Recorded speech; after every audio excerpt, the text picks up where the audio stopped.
Welcome friends.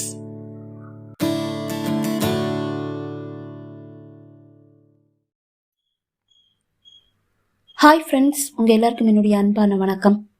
Welcome to நெஞ்சுக்குள்ளே. இது ஷர்மிளா ஃப்ராங்கோவின் காதல் கண்ணாமூச்சி நாவல் பகுதி 11-12. வாசிப்பது ஷர்மிளா ஃப்ராங்கோ. ஃப்ரெண்ட்ஸ், இது வரைக்கும் சேனலை சப்ஸ்கிரைப் பண்ணாதவங்க சப்ஸ்கிரைப் பண்ணிக்கங்க. வாங்க ஃப்ரெண்ட்ஸ், கதைக்குள்ளே போகலாம். சூரஜ் தன் பைக்கில் கோயம்புத்தூரை வந்தடைந்தான். அப்போது அகல்யாவிடமிருந்து அவனுக்கு அழைப்பு வந்தது. இன்றுதான் கார்டனில் பேசிக்கொண்டிருந்த போது அகல்யா அவன் எண்ணை வாங்கி பதிவு செய்தாள். அவள் எண்ணையும் அவனுக்கு கொடுத்தாள். சூரஜ் செல்லை எடுத்து, ஹலோ அகல்யா, சொல்லு என்றான். சூரஜ், ரியலி சாரி, நளினா ஏதோ தெரியாம எல்லா உண்மையையும் உளறிட்டா. நீங்கள் ரொம்ப வேதனையோடு இருப்பீங்கன்னு எனக்கு தெரியும் என்றாள். அகல்யா, நான் இப்போ தஞ்சாவூர் போயிட்டுருக்கேன். நான் நேராக ஒளிமையாவை சந்தித்து அவளோட கல்யாணம் நடக்க இருக்கிறது உண்மையானு அவகிட்டயே கேட்கலான்னு முடிவு பண்ணிட்டேன். முதல்ல அவளுக்கு ஃபோன் தான் பண்ணேன், ஆனால் அவளோட ஃபோன் சுவிட்ச் ஆஃபில் இருக்குது என்றான். அதை கேட்டதும் அகல்யாவின் தலையில் இடி தாக்கியது போல் இருந்தது. என்ன சூரஜ் இது? அவளோட செல் சுவிட்ச் ஆஃபில் இருக்கும்போதே தெரிய வேண்டாமா அவள் தப்பான பொண்ணுன்னு? அவள் உங்களை 1 வருஷம் வரைக்கும் பார்க்க வர வேண்டான்னு தானே சொன்னான். இப்போ நீங்களா அவளை தேடி போனால் உங்கள் மதிப்பு என்ன ஆகிறது? அவள் உங்களை எப்படி மதிப்பா சூரஜ் என்று கேட்டாள் அகல்யா. அதை பற்றியெல்லாம் எனக்கு எந்த கவலையும் இல்லை, நான் அதை பற்றி யோசிக்கவும் இல்லை. உண்மை என்னன்னு எனக்கு தெரிஞ்சாகணும். நீ ஃபோனை வை, நான் குன்னூர் வந்ததுக்கப்புறம் பேசிக்கலாம் என்று கூறியவன் அழைப்பை துண்டித்தான். சூரஜிடம் பேசிய பின் பதற்றமாக இருக்கும் அகல்யாவை கண்டு, என்ன ஆச்சுமா அகல்யா என்று அவள் அப்பா கேட்டார். அப்பா, நாம பட்ட கஷ்டம் எல்லாம் வீணாக போகுதுப்பா. என்ன ஆச்சுன்னு முதல்ல சொல்லு அகல்யா என்றார் அப்பா. சூரஜ் ஒளிமையாவை தேடி தஞ்சாவூருக்கே போறாரு என்று அகல்யா கூற, ஓ அப்படியா, பரவாயில்ல அகல்யா, நமக்கு தெரிஞ்சவங்க திருச்சியில் தஞ்சாவூர்ல எல்லாம் நிறைய பேர் இருக்காங்க. காசை வாரி வீசினா நம்ம சொல்கிற மாதிரி பண்ணுவாங்க. நீ சூரஜ் ஒளிமையா 2 பேரோட ஃபோட்டோ இருந்தால் அதை மட்டும் எனக்கு சென்ட் பண்ணு, நான் மற்றதை பார்த்துக்கிறேன் என்றார் அப்பா. அகல்யா தன் செல்போனில் இருந்த சூரஜ் ஒளிமையாவின் புகைப்படத்தை எடுத்து அப்பா எண்ணிற்கு அனுப்பி வைத்தாள். சூரஜ் திருச்சியை அடைந்திருந்தான். அவன் மனம் படபடவென்று அடித்து கொண்டே இருந்தது. ஒளிமையாவின் நினைவுகளில் அவன் மனம் அமைதியை இழந்து தவித்தது. சூரஜ் திருச்சியிலிருந்து தஞ்சாவூர் செல்லும் பேருந்தில் ஏறி அமர்ந்தான். கூட்டம் அதிகம் இருக்கவில்லை. அவன் அமர்ந்திருந்த சீட்டில் ஒரு நடுத்தர வயது ஆசாமியும் வந்து அமர்ந்தார். ஒரு 2 நிமிடம் கழித்து 4-5 பேர் ஒன்றாக பேருந்தில் வந்து ஏறினர். அதில் ஒருவரை கண்டு சூரஜின் அருகில் இருந்த நபர், கந்தசாமி அண்ணே சௌக்கியமா என்று சிறிது உரக்க கேட்டார். அட, நம்ம பசுபதி, நான் சௌக்கியமா இருக்கேன், நீங்க எப்படி இருக்கீங்க என்றார். ரொம்ப நல்லா இருக்கேன் அண்ணே. ஆமா, என்ன இந்த நேரத்தில் எங்க போயிட்டு வர்றீங்க? அண்ணே, என்னோட பையனுக்கு கல்யாணம் நிச்சயமாயிடுச்சு, அதுதான் உறவுக்காரங்களுக்கெல்லாம் பத்திரிக்கை வச்சுட்டு வரேன் அண்ணே. உங்கள் வீட்டுக்கெல்லாம் நாளைக்கு வரேன். பஸ்ஸில் பார்த்து பத்திரிக்கை தந்தா மரியாதையாவா இருக்கும்? அட, அது சரிதான்ப்பா. ஆமாம், பொண்ணு யாரு? அண்ணே, பொண்ணு தஞ்சாவூர்காரி தான், பேரழகி. அந்த பொண்ணோட அழகை பார்த்தே மயங்கிட்டான் பையன். அந்த பொண்ணு தான் வேணும்னு ஒத்த காலில் நிற்கிறான். பொண்ணுக்கு இப்போ கல்யாணம் வேண்டான்னு சொல்லி முரண்டு பிடிச்சது. அப்புறம் எப்படியோ சரின்னு ஒத்துக்கிச்சு. என் பையனும் பார்க்க சூப்பராக தான் இருப்பான். லண்டனில் வேலை பார்க்குறான்ல, பொண்ணு வீட்டுக்காரங்களுக்கு கசக்கவா செய்யும் என்றார். ஆமாம்மா. ஆமாம், பொண்ணு பேர் என்னப்பா? பேர் ரொம்ப மங்களகரமான பேருனா ஒளிமையா. பொண்ணு பிறந்ததும் வீட்டுக்கு அப்படி ஒரு ஐஸ்வர்யம் வந்துடுச்சான். அதனால் ஒளியை கொண்டு வந்த பொண்ணுன்னு சொல்லி ஒளிமையான பேர் வச்சுட்டாங்களாம் என்று அவர் கூற, அதுவரை அவர்கள் பேச்சை அரசல் புரசலாக கேட்டபடி அமர்ந்திருந்த சூரஜின் செவியில் ஒளிமையா என்ற பெயர் விழுந்ததும் இடி தாக்கியது போல் இருந்தது. அட, பேரே அருமையா இருக்கு. பொண்ணு ஃபோட்டோ ஏதாவது இருந்தா காட்டியா? பொண்ணு எப்படி இருக்கான்னு பார்க்கலாம். பொண்ணோட ஃபோட்டோ என்னோட செல்லில் இருக்குன்னே தரகர் அனுப்பி தந்தது என்றபடி செல்போனில் இருக்கும் ஃபோட்டோவை எடுத்து காண்பிக்க சூரஜின் கண்கள் அந்த செல்போனின் மீது தான் இருந்தது. அவர் காண்பித்த ஒளிமையாவின் புகைப்படத்தை கண்டு அவன் அப்படியே அதிர்ச்சியில் உறைந்து போனான். அட, பொண்ணு தேவதை மாதிரி இருக்கியா? கல்யாணத்தை என்னைக்கு வச்சிருக்கீங்க? இன்னும் 4 நாள் தான் இருக்குன்னா. பத்திரிகை கூட வச்சு முடியல, நாளையோட பத்திரிகை வச்சு முடிச்சிடணும் என்று அவர்கள் பேச்சு வளர்ந்து கொண்டே செல்ல சூரஜ் பேச்சு மூச்சின்றி அப்படியே அமர்ந்திருந்தான். பேருந்தில் ஓட்டுநரும் நடத்துனரும் ஏறிக்கொள்ள பேருந்து புறப்பட தயாரானது. சூரஜ் சட்டென்று பேருந்திலிருந்து இறங்கிக் கொண்டான். அவன் இறங்கியதும் அந்த 2 நபர்களும் ஒருவருக்கொருவர் பார்த்து கொண்டனர். அவர்களின் முகத்தில் வெற்றி புன்னகை பூத்தது. சூரஜ் அப்படியே கோயம்புத்தூர் பேருந்தில் ஏறிக்கொண்டான். மிகுந்த வேதனையோடு அவன் குன்னூர் திரும்பினான். காலை அகல்யா ஆவலோடு அப்பாவின் அருகில் வந்தாள். அகல்யா, எல்லாம் நல்லபடியா முடிஞ்சது. என்னோட ஃப்ரெண்டு கங்காதரனுக்கு விஷயத்தையும் சொல்லி ஃபோட்டோவையும் மட்டும் அனுப்பி வச்சேன். அவன் பக்காவா நாடக நடிகர்களை ஏற்பாடு பண்ணி சூரஜ் முன்னாடி நடிக்க வச்சு நம்ப வச்சு திருப்பி அனுப்பிட்டான். இனி நீ சொல்கிறது தான் சூரஜ் கேட்க போகிறான். இனி நம்ம காட்டில் மழை தான் என்று அப்பா கூற அகல்யா தன் அப்பாவை கட்டி அணைத்து முத்தமிட்டாள். அப்பானா அப்பா தான் என்றாள். மாலை அப்பா அம்மா வீடு திரும்பும்போது சூரஜின் பைக் வீட்டு வாசலில் இருப்பதை கண்டனர். சூரஜ் வந்துட்டான் போல. காலையிலிருந்தே நான் அவனுக்கு ஃபோன் பண்ணுறேன், அவன் ஃபோனே எடுக்கலை. என்ன ஆச்சுன்னு தெரியலையே என்று அம்மா சிறிது வருத்தத்தோடு கேட்டார். சரி சரோஜினி, வா போய் பார்க்கலாம் அவன் என்ன பண்ணிட்டு இருக்கான்னு என்று அப்பா கூற இருவரும் சூரஜின் அறைக்குள் வந்தனர். சூரஜ் படுக்கையில் குப்புற படுத்திருந்தான். சூரஜ், என்னப்பா ஆச்சு என்று அப்பா கேட்க சூரஜ் மெல்ல படுக்கையில் எழுந்து அமர்ந்தான். அவன் முகத்தில் சோகம் வேதனை எல்லாம் குடியிருந்தது. அப்பா, நளினா சொன்னது உண்மைதான். இன்னும் 4 நாளில் ஒளிமையாவுக்கு கல்யாணம் இருக்கு, லண்டன் மாப்பிள்ளையாம் என்றான். என்னப்பா சொல்கிற என்று அப்பா அம்மா இருவரும் ஒரே குரலில் கேட்க ஆமப்பா என்றவன் பேருந்தில் நடந்தவற்றை கூறினான். சரிப்பா, அவ்வளவு தூரம் போன நீ தஞ்சாவூர் போய் ஒளிமையாவை பார்த்து விஷயத்தை கேட்டிருக்கலாமே. ஒருவேளை அவளை கட்டாயப்படுத்தி இந்த கல்யாணத்துக்கு வீட்டில் இருக்கவங்க ஒத்துக்க வச்சிருக்கலாம்ல என்று அப்பா கேட்க, கட்டாயப்படுத்தியா? அப்படி கட்டாயப்படுத்தி ஒத்துக்க வச்சுட்டாங்கன்னா அவளோட காதலுக்கு என்னப்பா மரியாதை? எனக்கு ஃபோன் பண்ணி விஷயத்த சொல்லியிருக்கலாமே, இல்லை வீட்டை விட்டு என்ன தேடி வந்திருக்கலாமே. அவள் எந்த முயற்சியுமே எடுக்கலையேப்பா. அப்படின்னா அதுக்கு என்ன அர்த்தம் என்றான். அப்பா அம்மா இருவரும் மௌனமாயினர். சிறிது நேரம் அங்கு மௌனம் நிலவியது. சூரஜ், நீ ரொம்ப வருத்தப்படுறியாப்பா என்று அம்மா அவனை மெல்ல அணைத்தபடி கேட்டார். அதுவரை அடக்கி வைத்திருந்த அவன் துக்கம் அப்படியே அணை உடைந்து ஓடும் வெள்ளம் போல் கண்ணீராக கொட்டியது.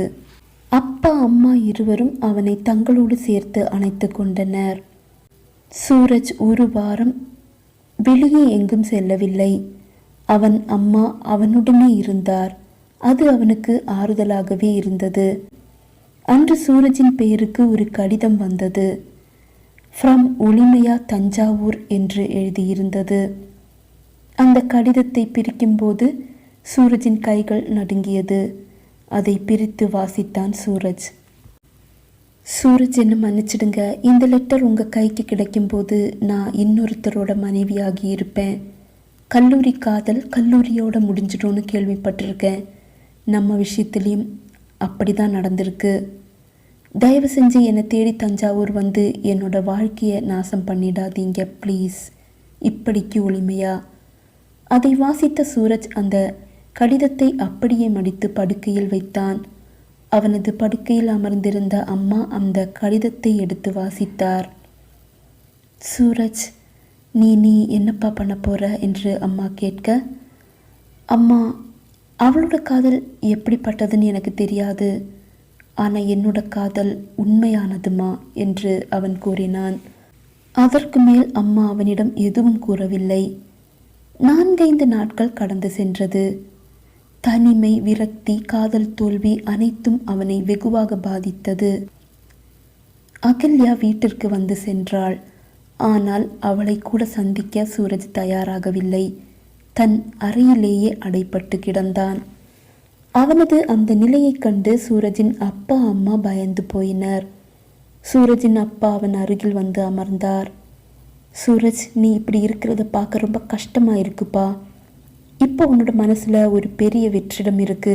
அதை நாம ஃபில் பண்ணாம இருந்தா அங்க தேவையில்லாத விஷயங்கள் தானா வந்து ஃபில் ஆயிடும். அதனால நானும் அம்மாவும் ஒரு முடிவுக்கு வந்திருக்கோம். நீ ஒரு நல்ல டாக்டர் ஆகணும், ஏழைகளுக்கு சேவை செய்யணும்.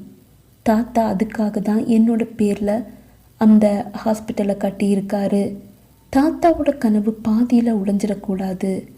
நீ என்னப்பா சொல்கிற என்று அப்பா கேட்க, அப்பா, அதை பற்றி தான் நானும் ரொம்ப சீரியஸாக யோசிச்சுட்டு இருந்தேன். உங்கள் விருப்பம்தான் இப்போ என்னுடைய விருப்பம். நீங்கள் பயப்பட தேவையில்லை. நான் தப்பான வழியில் இல்லை தப்பான முடிவை எல்லாம் எடுக்க மாட்டேன் என்றான். சூரஜின் கார் அன்னை மருத்துவமனையை அடைந்தது. அவன் தன் கசப்பான நினைவுகளிலிருந்து மெல்ல வெளியே வந்தான். அவன் மருத்துவமனைக்குள் சென்றான். அவனுக்காக ஆபரேஷன் தியேட்டரின் அருகில் அனைவரும் காத்திருந்தனர். அவனை கண்டதும் நோயாளியின் வீட்டார் கையெடுத்து கும்பிட்டனர். டாக்டர், ரொம்ப நன்றி டாக்டர். நீங்கள் டாக்டர் ஃபீஸும் வாங்கலை. அது மட்டும் இல்லாமல் ராஜமௌலி ஏழைகள் நிதி உதவியிலிருந்து எங்களுக்கு நிதி உதவியும் பண்ணியிருக்கீங்க. ரொம்ப நன்றி டாக்டர் என்று நோயாளியின் அப்பா கையெடுத்து கும்பிட்டபடி கூறினார். சூரஜின் இதழ்களில் மெல்லிய ஒரு புன்னகை தவழ்ந்தது. அப்படியெல்லாம் இல்லை ஐயா, அது உங்களுக்கு அர்ஹதப்பட்டது, அவ்வளவுதான் என்றான். அவன் மெல்லிய புன்னகையுடன் ஆபரேஷன் தியேட்டருக்குள் நுழைந்தான். பல மணி நேரங்களுக்கு பின் ஆபரேஷன் தியேட்டரிலிருந்து வெளிப்பட்டான் சூரஜ்.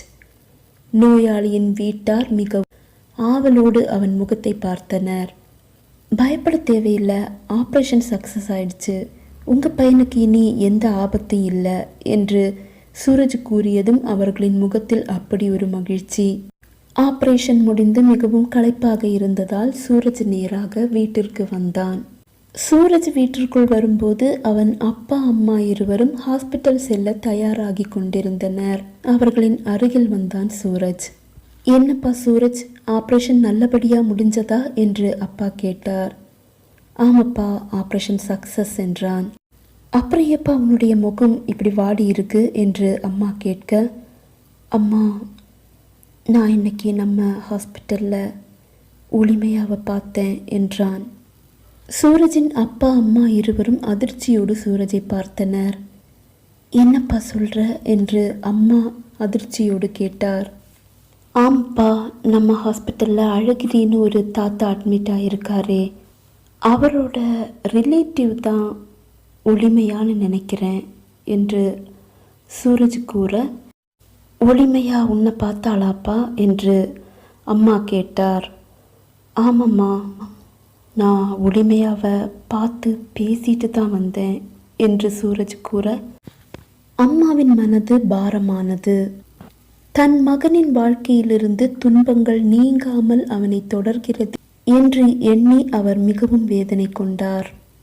சரி சூரஜ், நீ போய் ரெஸ்ட் எடு, நாங்கள் ஹாஸ்பிட்டல் போகிறோம் என்று அம்மா கூற, தன் அறைக்கு வந்தவன் அப்படியே படுக்கையில் விட்டத்தை பார்த்து படுத்தான்.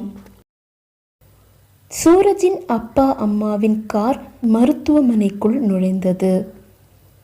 அவர்கள் காரை பார்க் செய்துவிட்டு மருத்துவமனைக்குள் நுழைந்தனர்.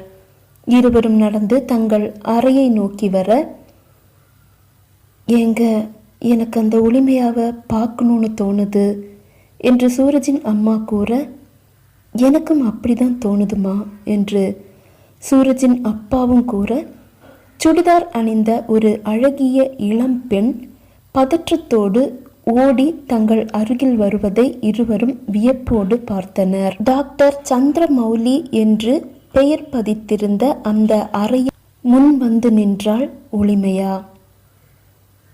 டாக்டர் உள்ள இருக்காரா என்று பதற்றத்தோடு கேட்டாள். நான் தான் டாக்டர் சந்திரமௌலி, என்னம்மா வேணும் என்றார். டாக்டர், தாத்தாவுக்கு மூச்சு விட முடியல என்று பதற்றமாக கூறினாள் ஒளிமையா. அதுக்காக ஏம்மா இப்படி ஓடி வர? அந்த ரூம்லேயே காலிங் பெல் இருக்குமே, அதை அழுத்துனா நர்ஸ் யாராவது வந்திருப்பாங்களே என்று கேட்டபடியே ஒளிமையாவுடன் வேகமாக சூரஜின் அப்பா அம்மா இருவரும் நடந்தனர். ஒளிமையா ஓடி சென்ற அறையின் கதவின் அருகில் வந்த சூரஜின் அப்பா அம்மா நோயாளியின் பெயர் எழுதி வைத்திருப்பதை வாசித்தனர். மிஸ்டர் அழகிரி. அதை வாசித்ததும் இருவரும் ஒருவரை ஒருவர் பார்த்து கொண்டனர். இதுதான் ஒளிமையாவா என்று அப்பா சந்தேகமாக கேட்டார். அப்படிதான் தோணுதுங்க என்று அம்மா கூற இருவரும் சட்டென்று அறைக்குள் வந்தனர். பாட்டி தாத்தாவின் அருகிலிருந்து அழுது கொண்டிருந்தார். அங்கிருந்த காலிங் பெல்லை சூரஜின் அப்பா சட்டென்று அழுத்திவிட்டு தாத்தா அழகிரியை பரிசோதித்தார். சட்டென்று இரு நர்ஸ் உள்ளே வர, ஆக்சிஜன் எடுத்துட்டு வாங்க என்று சூரஜின் அப்பா கூறினார். அடுத்த நொடி ஆக்சிஜன் கொண்டு வரப்பட்டது. அதை தாத்தாவிற்கு பொருத்திவிட்டு அவரை உடனே ஐசியூவிற்கு மாற்றினர். ஒளிமையா மிகுந்த வேதனையோடு ஐசியூவின் வெளியே பாட்டியுடன் நின்று கொண்டிருந்தாள். பாட்டி அவள் தோளில் சாய்ந்து அழுது கொண்டிருந்தார். அப்போது ஆஷிக், அவன் அப்பா அம்மா மற்றும் ஒளிமையாவின் அப்பா அம்மா அக்கா குழந்தை அனைவரும் விரைந்து அங்கு வந்தனர். ஒளிமையா என்ன ஆச்சு என்று கேட்டபடியே ஆஷிக் அவள் அருகில் வந்தான். மற்றவர்கள் ஒளிமையாவிற்கு முகம் கொடுக்காமல் அம்மா என்னம்மா ஆச்சு என்று கேட்டபடி பாட்டியை சூழ்ந்து கொண்டனர். தாத்தா நல்லா தான் பேசிட்டு இருந்தாரு, திடீர்னு மூச்சு திணறல் வந்துடுச்சு என்றாள் ஒளிமையா. எப்படிடி வராமல் இருக்கும், அவரோட யமனா நீதான், அவர் பக்கத்திலே இருந்திருக்கியே என்ற அம்மாவின் வார்த்தை விஷத்தை விட கொடியது போல் ஒளிமையாவிற்கு தோன்றியது. ஒளிமையா எதுவும் கூறாமல் அங்கிருந்து விலகி சென்று தனியாக நின்று கொண்டாள். ஆஷிக் அவள் அருகில் வந்து அவள் கையை மெல்ல பற்றினான். அதை பார்த்தபடியே ஐசியூவின் வெளியே சூரஜின் அப்பா அம்மா இருவரும் வந்தனர். அவர்களும் ஆஷிக் தான் அவள் கணவன் என்று எண்ணிக்கொண்டனர். அவர்கள் பாட்டியின் அருகில் இருப்பவர்களிடம் தாத்தாவின் நிலையை பற்றி கூற துவங்கினர். ஆஷிக் ஒளிமையாவின் கையை பற்றியபடியே, ஒளிமையா, நீ வருத்தப்படாத, இனிமே இங்கே எந்த பிரச்சனை நடந்தாலும் பழிய தூக்கி ஊமேல தான் போடுவாங்க, மனசை தளர விடாத ப்ளீஸ் என்றான். எனக்கு இதெல்லாம் பழகி போச்சு ஆஷிக் என்று வேதனையோடு அவள் கூற, அவள் கையை மெல்ல தட்டி சமாதானம் செய்துவிட்டு டாக்டரின் அருகில் வந்தான் ஆஷிக். பொங்கி வந்த அழுகையை மிகவும் சிரமப்பட்டு அடக்கினாள் ஒளிமையா. ஆனாலும் ஒன்றிரண்டு கண்ணீர் முத்துக்கள் அவள் கண்களில் இருந்து மெல்ல வெளியே எட்டி பார்க்கத்தான் செய்தன. அவற்றை தன் விரலால் துடைத்துவிட்டு ஓரமாக ஒரு மூலையில் ஒதுங்கி நின்றாள் ஒளிமையா. சூரஜின் அப்பா அம்மா அவர்கள் அறைகளுக்கு வந்தனர். நோயாளிகளை பார்த்துவிட்டு இருவரும் இரவு வீடு திரும்பினர். இருவரின் மனமும் பாரமாக இருந்தது. சரோஜினி, அந்த பொண்ணு அப்படியே கண்ணுக்குள்ள நிற்கிறாம்மா, அந்த பொண்ணை பார்த்தா நம்ம சூரஜை ஏமாத்துற மாதிரி தோணலையே என்று அப்பா கூற, எனக்கும் அப்படிதாங்க தோணுது ஆனா என்று அம்மா அப்படியே பேச்சை நிறுத்தி கொண்டார். எனக்கு என்னமோ அவங்க வீட்டுக்காரங்க தான் ரொம்ப அடித்து துன்புறுத்தி அந்த பொண்ணை கல்யாணத்துக்கு ஒத்துக்க வச்சிருப்பாங்கன்னு தோணுது. நம்ம சூரஜ் அன்னைக்கு தப்பு பண்ணிட்டாம்மா. அவன் பாதியிலேயே வீடு திரும்பாமல் தஞ்சாவூர் போய் ஒளிமையாவை நேரில் பார்த்து பேசி இருக்கணும். அப்படி அவன் செஞ்சிருந்தான்னா இன்னைக்கு அந்த பொண்ணு நம்ம வீட்டு மருமகளாக கண்டிப்பாக இருந்திருப்பான்னு என்னுடைய மனசு சொல்லுதுமா என்றார் அப்பா. எனக்கு கூட அப்படி தாங்க தோணுது என்றார் அம்மா. அப்பா அம்மா இருவரும் வீட்டை அடையும் போது சூரஜ் ஹாஸ்பிட்டலுக்கு செல்ல தயாராகி தன் காரில் ஏறிக்கொண்டிருந்தான். இரவு சூரஜ் ஹாஸ்பிட்டலில் இருப்பதுதான் வழக்கம். அபூர்வமாக மட்டுமே இரவு வீட்டில் இருப்பான். ஆனால் ஒளிமையா ஹாஸ்பிட்டலில் இருந்து செல்லும் வரை சூரஜ் ஹாஸ்பிட்டலுக்கு போக வேண்டாம் என்று அப்பா அம்மா இருவரும் நினைத்தனர். சூரஜ், நீ நைட் டியூட்டிக்கு போக வேண்டாம்ப்பா, அங்கே தான் டாக்டர்ஸ் நிறைய பேர் இருக்காங்கல்ல என்றார் அப்பா. அப்பா, நான் ஒளிமையாவை பார்க்கக்கூடாதுன்னு நீங்கள் ஆசைப்படுறீங்களாப்பா? அவள் என்னோட ஒளிமையாவா என்னுடைய மனசுக்குள்ளேயே நிரந்தரமாக குடியிருக்கும்போது அவளை பார்த்து நான் மனசு உடைஞ்சு போயிடுவேன்னு நீங்கள் எப்படிப்பா நம்புறீங்க என்றான். எனக்கு தெரியும் சூரஜ், ஆனாலும் நீ எங்கள் மகன் இல்லையா? பிள்ளை பாசம் என்றார் அப்பா. சூரஜ் சிரித்தான். சூரஜ் மருத்துவமனையை அடையும் போது மருத்துவமனை பூங்காவில் ஒளிமையா தனியாக அங்கும் இங்கும் நடந்து கொண்டிருந்தாள். என்ன ஆச்சு, தனியாக நடந்துட்டு இருக்காளே என்று தனக்குத்தானே கூறிக்கொண்டு மருத்துவமனைக்குள் வந்தான் சூரஜ். இரவு நோயாளிகள் அதிகம் இருக்கவில்லை. அனைவரும் சென்ற பின் சட்டென்று ஒளிமையாதான் அவன் மனதில் ஓடி வந்தாள். தன் நாற்காலியிலிருந்து மெல்ல எழுந்து ஜன்னல் ஓரமாக வந்து கார்டனை எட்டி பார்த்தான். ஒளிமையா அப்போதும் அந்த குளிரில் அங்கு ஒரு பெஞ்சில் அமர்ந்திருப்பதை கண்டான். அவன் பார்த்து கொண்டிருக்கும் போதே ஆஷிக் மற்றும் 4-5 பேர் நடந்து வருவதை கண்டான். ஆஷிக்கை தவிர மற்றவர்கள் ஒளிமையாவை பார்க்காதது போல் நின்று கொண்டனர். ஆஷிக் ஒளிமையாவின் அருகில் வந்து அவள் கையை பிடித்து ஏதோ கூறிவிட்டு கை அசைத்துவிட்டு அங்கிருந்து நகர்ந்தான். ஒரு கார் அங்கு வர 2-3 பேர் அதில் ஏறிக்கொண்டனர். ஆஷிக் சென்று காரை எடுத்து வர மற்றவர்கள் அந்த காரில் ஏறிக்கொண்டனர். ஆஷிக் மட்டும் ஒளிமையாவை நோக்கி கையசைத்துவிட்டு சென்றான். என்னாச்சு? ஹஸ்பண்ட் வீட்டுக்காரங்க எல்லாருமே ஒளிமையா கிட்ட விரோதமாக நடந்துக்கிறாங்களே, ஏன், என்ன பிரச்சனை அவளுக்கு என்று அவன் மனதில் குழப்பங்களும் கேள்விகளும் எழுந்தது. ஒளிமையா கார்டனிலிருந்து ஹாஸ்பிட்டலுக்குள் வருவதை சூரஜ் கண்டான். ஏனோ அவளிடம் பேச வேண்டும் என்று தோன்றியது. அவன் தன் அறையிலிருந்து மெல்ல வெளியே வந்தான்.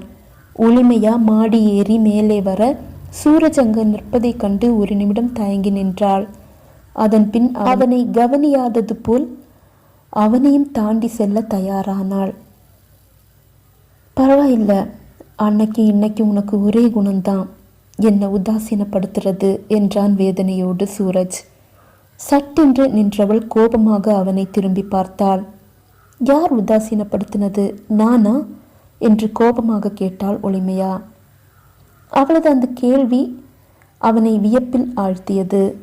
புரியல, நீதானே உதாசீனப்படுத்திட்டு போன ஒளிமையா என்று அவன் கேட்க, என்ன உளர்றீங்க, நான் உங்களை உதாசீனப்படுத்தினேனா என்று மீண்டும் கோபமாக ஒளிமையா கேட்க, ஒளிமையா நீ எங்கம்மா இருக்க என்று மேல் மாடியிலிருந்து பாட்டி அழைக்கும் சத்தம் கேட்டது.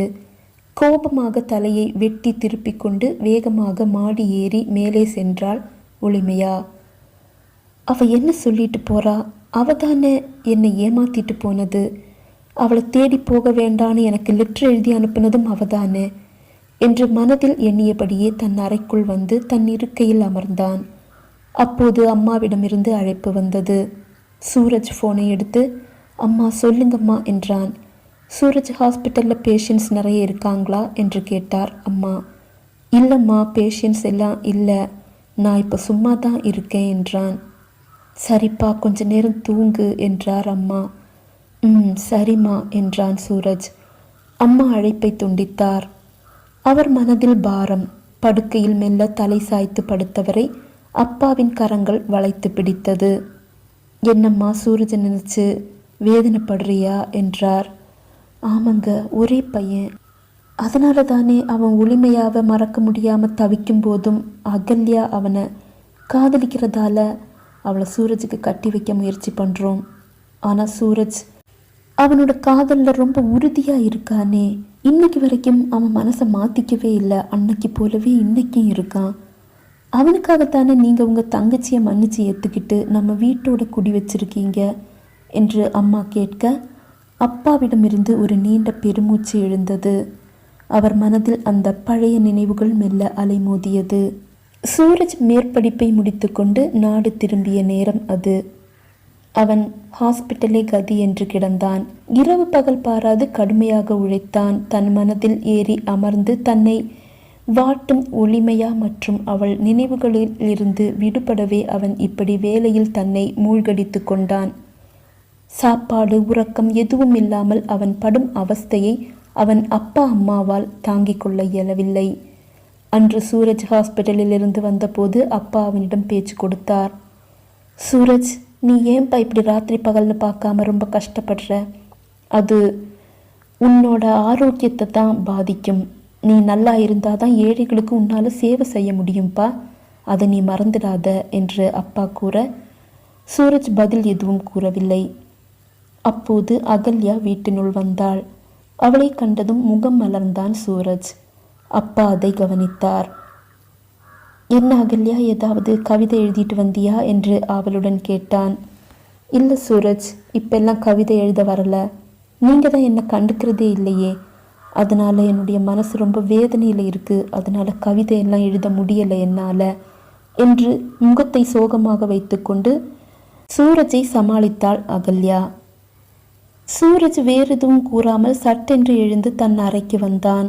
அவன் சென்றதும், மாமா, சூரஜை இப்படியே விட்டுட முடிவு பண்ணிட்டீங்களா? அவர் எப்பவுமே அந்த ஒளிமையாவை நினச்சிட்டு அவரோட வாழ்க்கையை அழிச்சுக்க போகிறாரு. நீங்களும் அதுக்கு துணை நிற்கிறீங்களே என்று அகல்யா வேதனையோடு கேட்டாள். இல்லைம்மா, நாங்கள் யாரும் அவனுக்கு துணை நிற்கலை. ஆனால் அவன் மனசில் அந்த பொண்ணு ஒளிமையாக தான் நிறைஞ்சிருக்கிறா. 3 வருஷத்துக்கு மேலே ஆயிடுச்சு. ஆனாலும் அவனோட மனசு மாறலை. அவன் இப்போவும் அப்படியே தான் இருக்கான். மாமா, நான் சூரஜை உயிருக்கு உயிராக காதலிக்கிறேன். உங்களுக்கு ஆட்சேபனை இல்லைன்னா நான் இங்கேயே தங்கி அவரோட மனசை மாற்றவா என்று கேட்டாள் அகல்யா. சிறிது நேரம் மௌனமாக இருந்த சூரஜின் அப்பா, அது எப்படிம்மா நீ தனியாக இங்கே வந்து தங்குவ என்றார். அதுதான் சரியான தருணம் என்று மனதில் எண்ணியவள், மாமா, நான் அப்பா அம்மா தங்கச்சியையும் இங்கேயே கூட்டிட்டு வரட்டுமா என்று கெஞ்சுவது போல் கேட்டாள் அகல்யா. சூரஜின் அப்பா பதில் எதுவும் கூறாமல் எழுந்து செல்ல அவர்களின் உரையாடலை கேட்டுக்கொண்டு நின்றிருந்த அம்மா அப்பாவின் கையை பிடித்து தடுத்தார். ப்ளீஸ்ங்க, அகல்யாவால் சூரஜை மாற்ற முடியும்னா நீங்கள் இதுக்கு ஒத்துக்கிட்டு தான் ஆகணும் என்று அம்மா கூற, சூரஜுக்காக மட்டும்தான் நான் இதுக்கு ஒத்துக்கிறேன் என்று கூறிவிட்டு அப்பா வேகமாக தன் அறைக்கு வந்து கதவை சாத்தி கொண்டார். அவர் மனது வலித்தது. தன் அப்பாவின் மரணத்திற்கு காரணமானவர்களை எப்படி மன்னிப்பது? ஆனால் விதி பல்லை இழித்து கொண்டு தன் மகன் வாழ்க்கையை பலி கேட்கிறதே, அதை தடுக்க இந்த சாபத்தை ஏற்பதுதான் நல்லது என்று தன் மனதை சமாதானம் செய்து கொண்டார் சூரஜின் அப்பா. காதலித்தவனை ஏமாற்றிய ஒளிமையாவை விட தன்னை காதலிக்காத ஒருவனை காத்திருக்கும் அகல்யா எவ்வளவோ உயர்ந்தவள் என்று சூரஜின் அப்பாவிற்கு தோன்றியது. தன் மகனின் வாழ்க்கைக்காக தனக்கு பிடிக்காத உறவுகளை எல்லாம் தன்னுடன் வைத்திருக்கிறோமே என்று அவர் மனம் வேதனை கொண்டது. சூரஜின் அப்பாவின் மனதை அந்த நினைவுகள் இப்போதும் நெருப்பாக சுட்டன. இந்த சேனல் உங்களுக்கு பிடிச்சிருந்தா மறக்காம லைக் பண்ணுங்க, ஷேர் பண்ணுங்க, மறக்காம கீழே கமெண்ட் பண்ணுங்க. இதுவரைக்கும் சேனலை சப்ஸ்கிரைப் பண்ணாதவங்க சப்ஸ்கிரைப் பண்ணிக்கங்க. கதையோட அடுத்த பகுதியில் உங்களை சந்திக்கும் வரை விடைபெறுகிறேன். நன்றி, வணக்கம்.